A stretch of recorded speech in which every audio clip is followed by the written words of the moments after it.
Can you dig it, sucker? You're listening to the Hall of Fame. Here's Booker T and Brad Gilmore.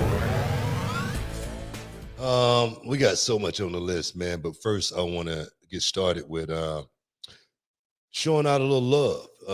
Showing a little love for my girl AQA, Angela. Definitely one of my pride and joys.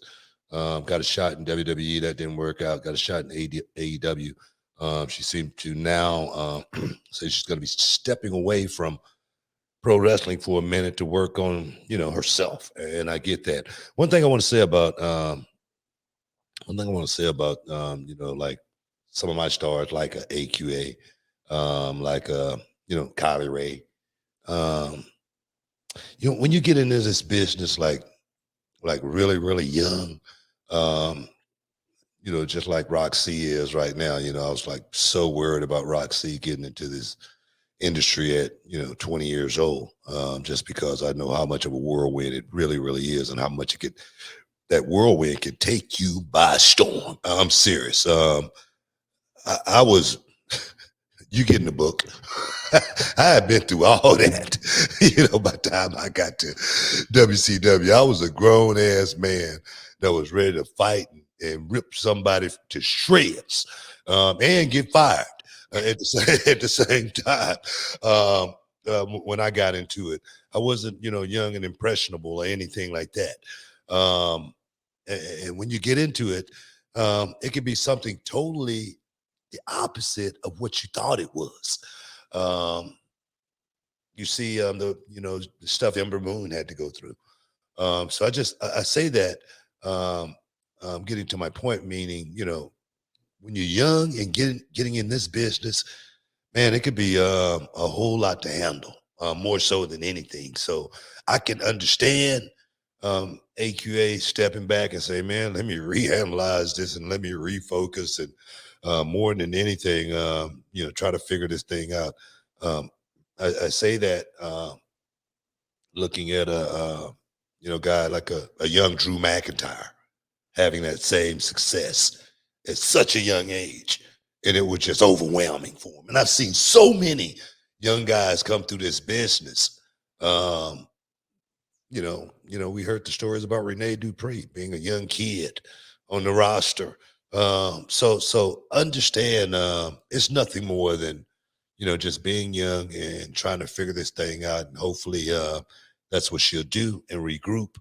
And we'll see her back in the ring sometime.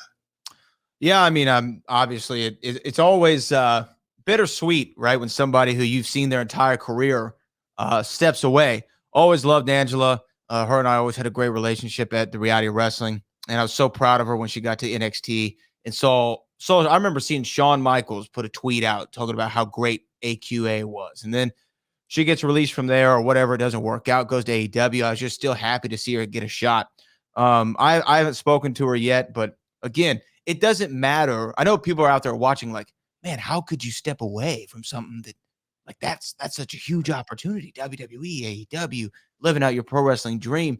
But if you're not content with who you are, right, or how you feel, those jobs don't matter, right? Nothing else matters. At least it doesn't seem to matter in the moment. So she's doing the decision that she thinks is best for her. I think that the only selfish side that I'll say is that we don't get to see her compete in a ring. And I'll say from a fan's perspective and from a fan of her specifically, it sucks that I'm not going to get to see her in a ring anytime soon. But people step away, book, and then what do? They rekindle the flame. Like Jennifer Lopez and Ben Affleck. They take the 20-year hiatus, and they got married over the weekend. The flame got stoked back up, and they had to get back out there and try it one more again. And I'm hoping the same goes for AQA. Yeah. I didn't look at it that way, but yeah. Yeah. Can you dig it, sucker? You're listening to the Hall of Fame. Here's Booker T and Brad Gilmore. What's up, this Booker T, two-time Hall of Famer. I know you're checking out The Shine, checking out The Gloss. I want to thank you guys for checking out Row on YouTube. Hey, don't forget to click and subscribe to check out all the latest content right here each and every week. Now, can you dig that, sucker?